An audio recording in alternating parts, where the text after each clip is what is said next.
Okay, so first question is the obvious question is podcasting. What do you guys think of the form? Do you listen to a lot of podcasts? If so, what is your respective genre that you like to listen to?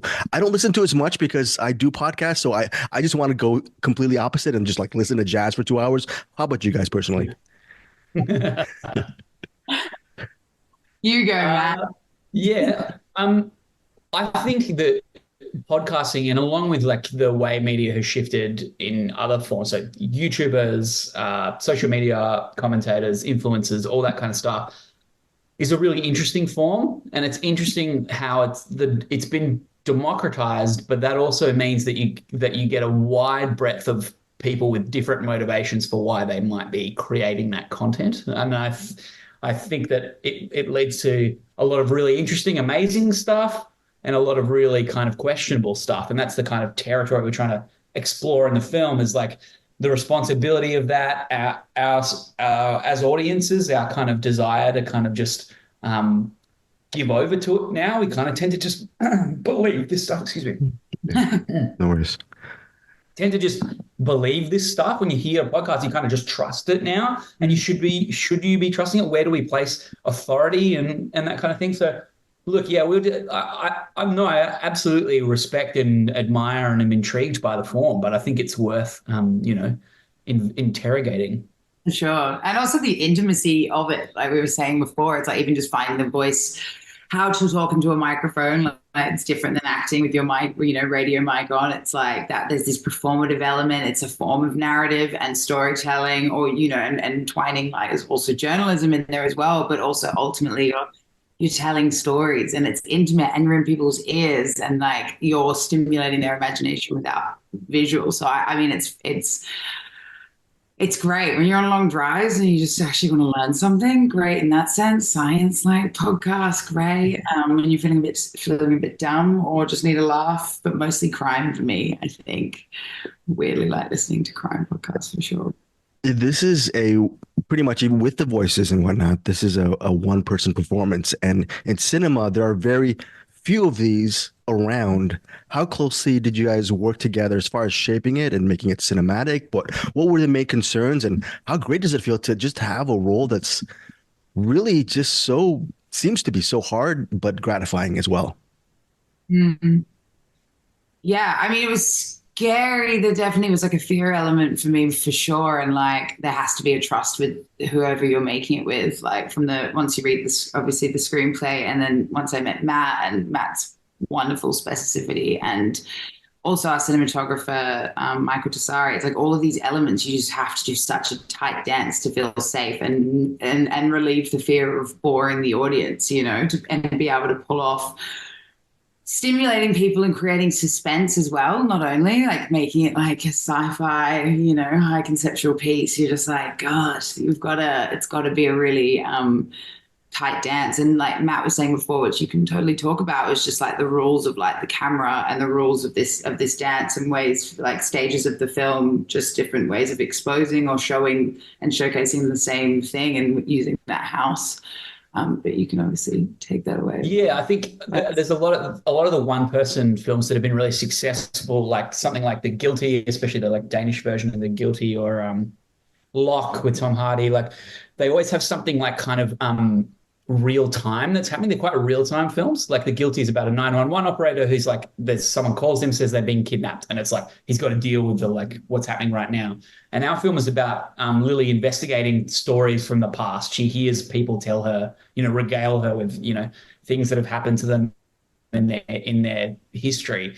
And so you don't quite have that like immediacy that's in the same way. And so it was really important to us to find ways to give the film a visual language that was evolving over the film, that the film felt like it was changing and growing, and we would get spiraling down the rabbit hole with Lily. So yeah, as Lily mentioned, we had a really specific rule book. We had our film divided into like 8 chapters, and each chapter had really clear rules. Like the opening of the film has no picture, and then the second part of the film has vision, but we can't see Lily's face, and then we can see Lily's face, but the camera doesn't move, and they're sort of really small specific rules, but they mean, and I don't think the audience is like super aware of them, but they feel it. They feel the film kind of start to grow. They feel the kind of sense of an observer or like another voice in the film starting to kind of shift and change. And I think that ties you with Lily's character as well, her kind of descent into madness. You can kind of feel the film becoming madder as we go along as well. So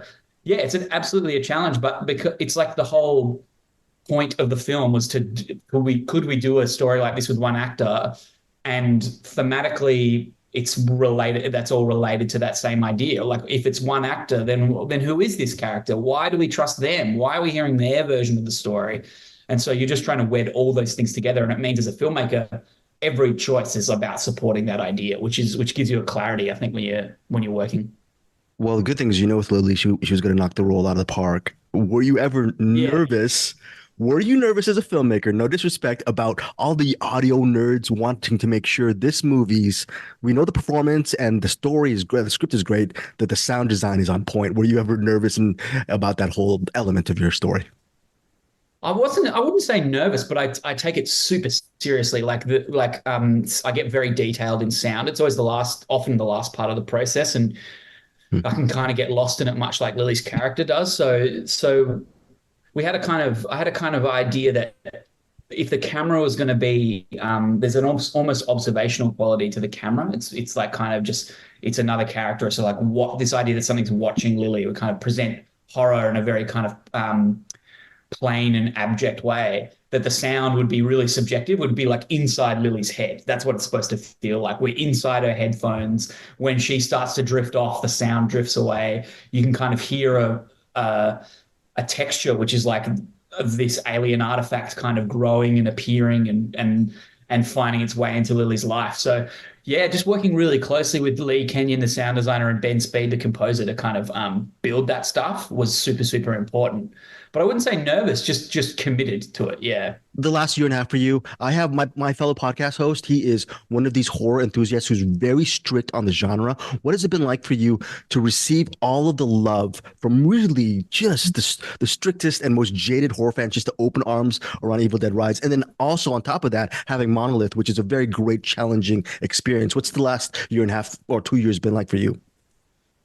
So wonderful, yeah, to be a part of the horror like world, and also just from like a making it and collaborating with people who have a passion for it and desire to tell stories and scare people. I'm like, there's just this energy that's just full of dopamine. It's so great, and yeah, it's so up my alley. I mean, I've been like a fan lover forever of horror and sci-fi. So making it is so much fun. Watching it with like an audience is so much fun. It's just for me, I'm so hooked on being a part of this world, and choosing that genre to entertain. I'm like, it's a really good time. You get to go back to the child. It's great. Yeah. No And period dramas for a while. yeah. Jesus. And final question, Matt. First, this is a two-parter. Matt, first off, can you name one of your all-time favorite movies, and what is it about this specific film that resonates with you even today? And then for you, Lily, from your excluding Evil Dead Rise, from your resume, can you pick a TV show or movie that you feel is underrated and overlooked, and you'd want our listeners to check out, and why? So, thank you guys so much for your time. And I've been in. Or do you mean Yeah, in general? yeah, that you've been in, The show? that you've been in Okay. from your. Okay, yeah. I can answer mine real quick. So I Oh, know mine. You can think, Lily. okay. My favorite movie of all time is the original Alien. I think the first half of that film is like flawless. I think the second half is like really, really is like 99% great, but that first half especially is just the most perfect, beautiful thing. I remember watching that film. I was so scared of it when I was a kid. I knew it existed and I really wanted to see it. So I rented it on VHS and I watched it at 7:30 in the morning because I was convinced that like then I'd have the whole day to recover before going to bed at night and getting nightmares. And it was like VHS in a brightly lit room, so you can't see, and it's a very dark film. I couldn't see shit, and I watched it, and it's still my favorite film. I think it's the greatest horror film ever made. Yeah. And you, Great. Lily. And then I would say again, from pushing boundaries, and at the time, and making it was so much fun, and reimagining it would just be actually Picnic at Hanging Rock, the Peter Weir, Joan Lindsay novel. But it was just Larissa Kondraki as a director, just tackled it, and Natalie Dormer, Madeline Madden, and Samara Weaving, all just, it was such an all female cast, female director, female producer. It was pretty banging, for when we made it, and it had a beautiful life. But there was something about it that was that was magical, and kind of punk rock, kind of, period corset drama, when there wasn't much of that happening at the time. So for me, I'd say Picking a Hang Rock. Okay. Thank you guys so much for your time. We really enjoyed Monolith.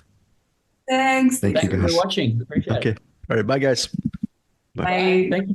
Yep. Thank you, Sam.